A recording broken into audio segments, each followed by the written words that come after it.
OFW rin ako at alam kong isa rin ito sa pinapangarap mo ka-OFW. Yung makasama sa entablado ang anak mo, dahil alam naman nating hindi biro ang mamalagi sa abroad. At sa araw na sila ay magtapos ay wala kang magawa kundi ang mag-chat or video call na lang para maibigay lang ang suportang dapat ay andun ka sana sa ilang oras lang ng recognition or graduation nila. At itong eskwelahang ito din ang siyang nagbigay tahanan sa akin nung ako nga ay nasa elementarya pa lamang. At ngayon nga ay ako naman ang aakyat muli sa entabladong nagsilbing pundasyon ng kung ano ako ngayon bilang isang ganap na ama na ng aking anak na nag-recognition nito lamang Mayo. Ang haba na pala ng aking nilakbay at ito nga na natupad ko na din ang pangarap ng milyong-milyong OFW na makalapag sa entabladong ating pinanggalingan.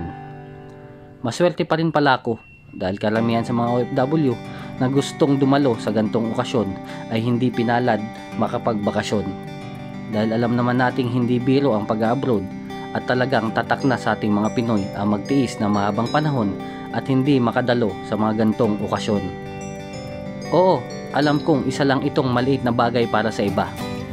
Pero sa aming mga OFW ay isa itong pangarap na kahit man lang isang beses sa ilang taong pag-aaral ng mga anak namin ay makadalo man lang kami sa pagtatapos upang iparamdam sa kanila na hindi lang kami nagpapadala ng pera, kundi nagbibigay din kami ng suporta, pagmamahal at pagiging proud sa aming mga anak na alam naming magbibigay inspirasyon para sa pagbutihin pa nila ang kanilang pag-aaral sa mga susunod pang mga taon.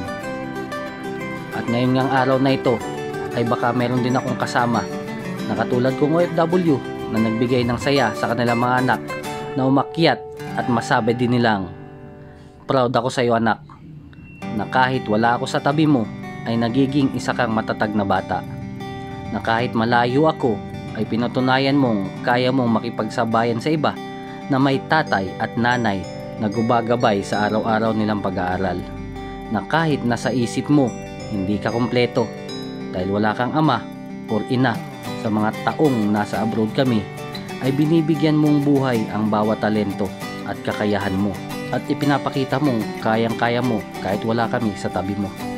Paano ka OFW? Sana ay natupad din ninyo ang isa sa mga pangarap nyo ngayong taon na ito.